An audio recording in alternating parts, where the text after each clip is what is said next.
जय हिंद। नमस्कार साथियों, स्वागत है आपका YouTube के चैनल भाषा गणित में। आज से हम गणित का अध्ययन करेंगे। गणित का अध्ययन करने से पहले हमको संख्याओं के बारे में पता होना चाहिए। यदि आपको संख्याओं के बारे में ही ज्ञान नहीं है तो गणित आपको कभी आ ही नहीं सकती। तो आज हम गणित के बारे में अध्ययन करेंगे। जिन लोगों ने पिछली कक्षाओं में संख्याओं के बारे में नहीं पढ़ा हो तो आप इस क्लास से संख्याओं के बारे में पढ़ सकते हैं। और मैं दावे के साथ कहता हूँ, जिन लोगों को गणित नहीं आती है मेरी क्लास का अनुसरण करें।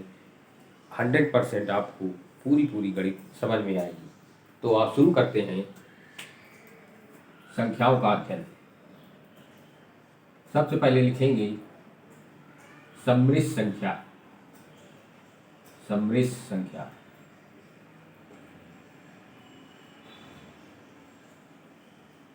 सम्मिश्र संख्या, ये सम्मिश्र संख्याएं क्या होती हैं? सम्मिश्र संख्याओं के द्वारा ही पूरी गणित बनी होती है। पूरी गणित में सम्मिश्र संख्याओं का ही प्रयोग होता है। तो सीखते हैं सबसे पहले सम्मिश्र संख्या क्या होती है। सम्मिश्र संख्या वास्तविक संख्या और काल्पनिक संख्या से मिलकर बनी होती है, या यूं कह ले, सम्मिश्र संख्याएं वास्तविक संख्याएं और काल्पनिक संख्याओं का योग होती हैं।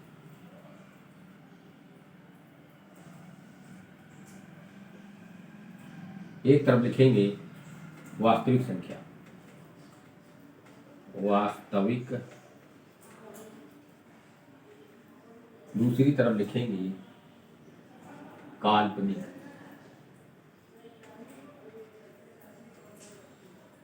काल्पनिक।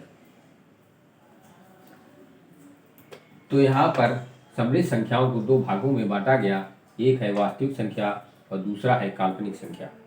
तो वास्तविक संख्या किसे कहते हैं, फिर इसके बाद पढ़ेंगे काल्पनिक संख्या किसे कहते हैं। तो वास्तविक संख्या किसे कहते हैं? जिन संख्याओं का पूर्ण वर्ग धनात्मक हो, जिन संख्याओं का पूर्ण वर्ग धनात्मक हो उन्हें वास्तविक संख्या कहा जाता है। जैसे उदाहरण के लिए देखते हैं, x² - 4 बराबर 0, x² बराबर 4 को उस तरफ ले जाएंगे, ये माइनस का है तो प्लस में हो जाएगा, और इसका वर्गमूल निकाल लेंगे तो x का मान आ जाएगा 2। यानी कि जिन संख्याओं का वर्ग धनात्मक आएगा वे संख्याएं हमेशा वास्तविक होंगी। अब देखते हैं काल्पनिक संख्या। काल्पनिक संख्या जिन संख्याओं का वर्ग ऋणात्मक आता हो उन संख्याओं को काल्पनिक संख्या कहते हैं। उदाहरण के लिए देखते हैं, x² + 9 बराबर 0, x² बराबर, इस तरफ 9 को ले जाएंगे तो माइनस में आएगा, यहाँ पर वर्गमूल लेंगे तो इस अंडर रूट के अंदर -9, यानी कि इस संख्या का वर्गमूल ऋणात्मक आया है, इसलिए संख्या काल्पनिक होगी। सम्मिश्र संख्याओं को किस रूप में लिखा जाता है? सम्मिश्र संख्याओं को a + ib के रूप में लिखा जाता है। a + ib, यहाँ पर i को आयोटा कहते हैं, i को आयोटा कहते हैं, और इसका मान √-1 होता है। इसका मान √-1 होता है। जैसे सम्मिश्र संख्याओं को कैसे लिखते हैं? 3 + i√b, ये सम्मिश्र संख्याओं का रूप। आगे चलते हैं,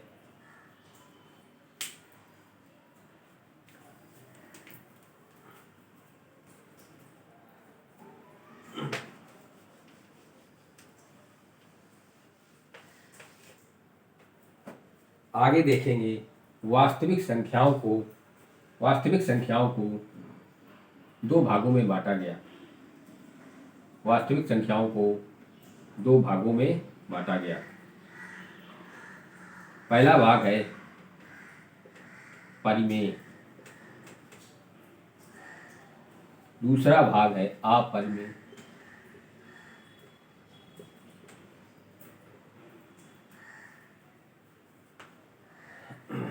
पहला भाग है परिमेय, दूसरा भाग है अपरिमेय।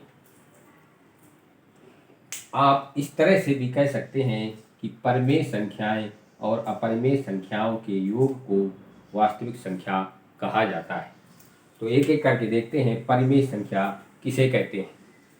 परिमेय संख्या वे संख्याएं होती हैं जिनको P/Q के रूप में लिखा जाता है, लेकिन Q का मान कभी भी 0 नहीं होगा।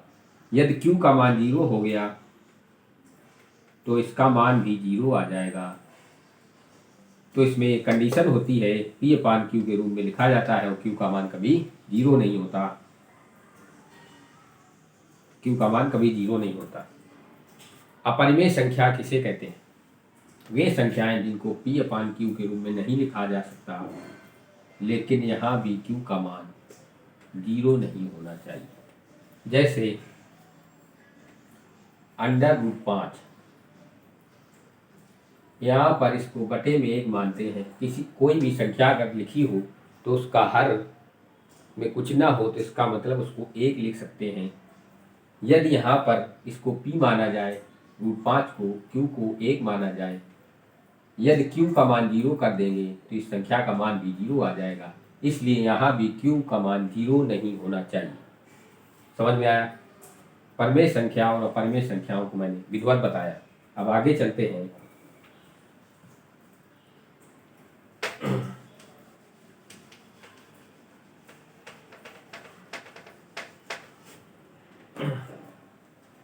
अपरिमेय संख्याओं को भी 3 भागों में बांटा गया।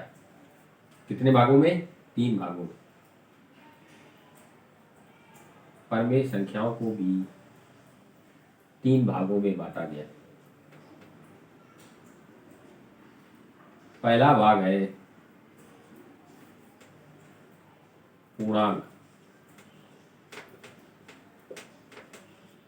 पहला भाग है पूर्णांक संख्या, दूसरा भाग है प्राकृतिक संख्या, दूसरा भाग है प्राकृतिक संख्या और तीसरा भाग है पूर्ण संख्या। तीसरा भाग है पूर्ण संख्या। तो एक एक करके देखते हैं। पूर्णांक संख्या, प्राकृतिक संख्या और पूर्ण संख्या। यहाँ से निष्कर्ष क्या निकलता है? यहाँ से कोई पूछे परमेय संख्या क्या होती है तो आप दूसरी भाषा में भी कह सकते हैं, पूर्णांक संख्या, प्राकृतिक संख्या और पूर्ण संख्या के योग को परमेय संख्या कहा जाता है। ये अगर चार्ट आपको याद हो गया तो आप समझिए कि संख्याओं के बारे में आपको पूरी जानकारी होगी। कैसे? यदि आपसे कोई पूछ दे पूर्ण संख्या क्या वास्तविक संख्याएं होती हैं, तो आप यहाँ से देख के बता सकते हैं कि पूर्ण संख्याएं प्राकृतिक संख्याएं होती हैं। इसी तरह प्राकृतिक संख्याएं भी वास्तविक संख्याएं होती हैं। इसी तरह पूर्णांक संख्याएं भी वास्तविक संख्याएं होती हैं। इसी प्रकार ये सभी संख्याएं परमेय संख्या भी होती हैं। लेकिन यदि आपसे कह दे क्या पूर्ण संख्या अपरिमेय संख्या होती है, तो इसका जवाब गलत। यानी पूर्ण संख्या परमेय संख्या नहीं होती, क्योंकि वास्तविक संख्या का भाग परमेय संख्या है और परमेय संख्या का भाग ये तीनों संख्या है।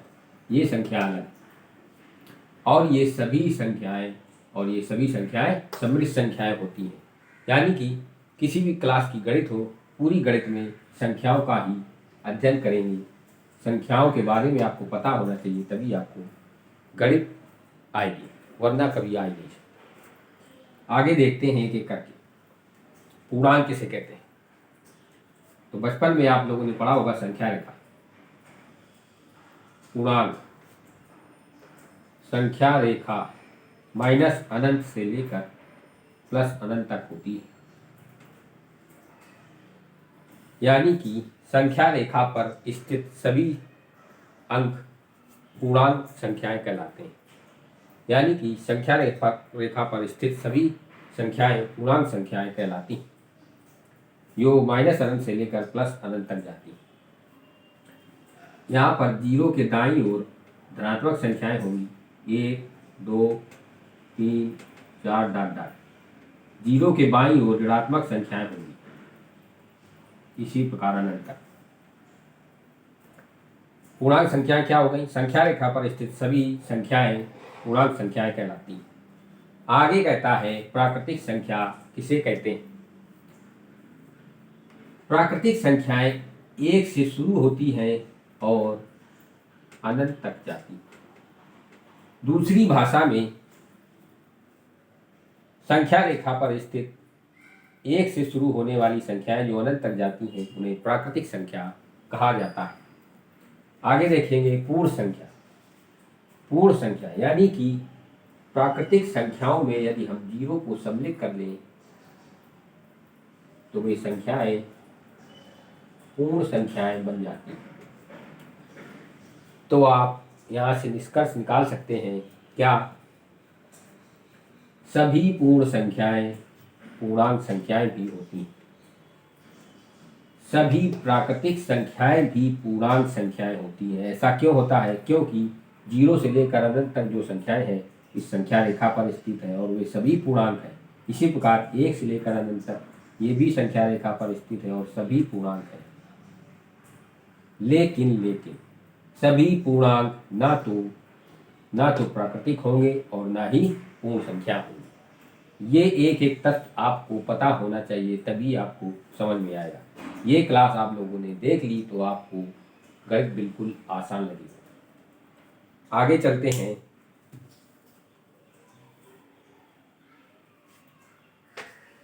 आगे देखेंगे अन्य संख्याएं।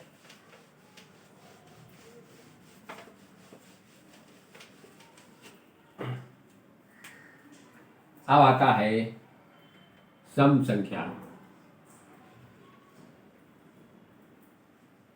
सम संख्या सम संख्या 2, 4, 6 ...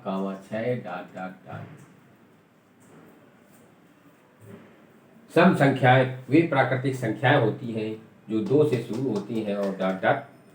ऐसे इस प्रकार लिख सकते हैं। विषम संख्या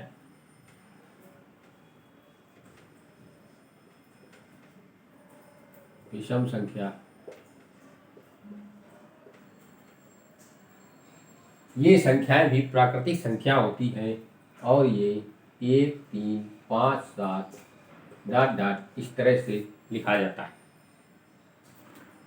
आगे देखेंगे भाज्य संख्याएं।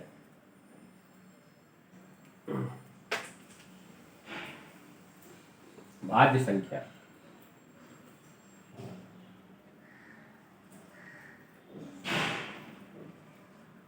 भाज्य संख्या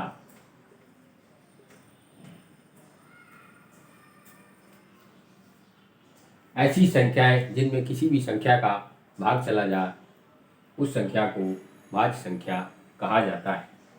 उदाहरण के लिए देखते हैं 4, 8, 9, 12। इसमें 4 का भाग जाएगा, इसमें भी 4 का जाएगा, 2 का जाएगा, 2 का जाएगा, 3 का जाएगा, 4 का जाएगा। यानी कि वे संख्याएं जो किसी भी संख्या से कट जाए उन संख्याओं को भाज्य संख्या कहा जाता है।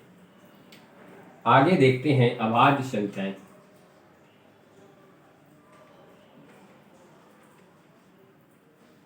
अभाज्य संख्याएं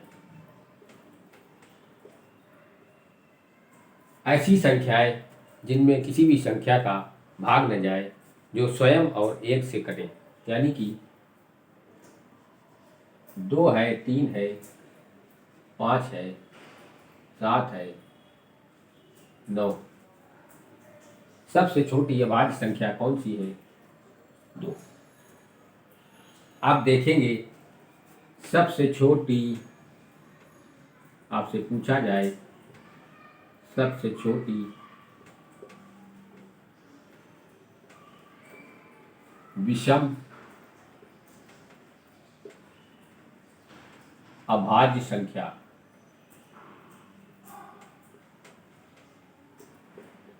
यदि आप लोगों ने क्लास ध्यान से देखा होगा तो समझ में आया। सबसे छोटी विषम यानी कि विषम भी होनी चाहिए और अभाज्य भी होनी चाहिए।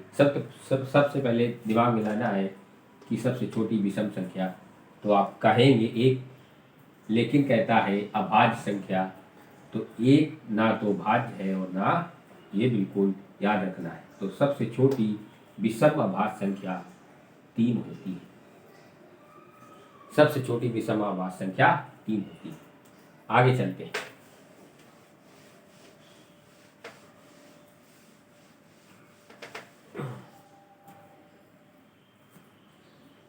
आगे है द्विक अभाज्य युग्म। युग्म का मतलब जोड़ा, यानी कि जोड़े की संख्याएं या द्विघात संख्याएं। ऐसी संख्याएं जिनमें अंतर 2 का हो, ऐसी दो संख्याएं जिनमें अंतर 2 का हो और वे सभी संख्याएं अभाज्य होनी चाहिए। ऐसी संख्याएं जिनमें अंतर 2 का हो और दोनों संख्याएं अभाज्य हो, उन संख्याओं को द्विघात कहा जाता है। उन संख्याओं को द्विघात कहा जाता है। ऐसी संख्याएं जिनमें अंतर 2 हो और उनका अभाज्य होना बहुत ही आवश्यक है। आगे चलते हैं। सहअभाज्य युग्म।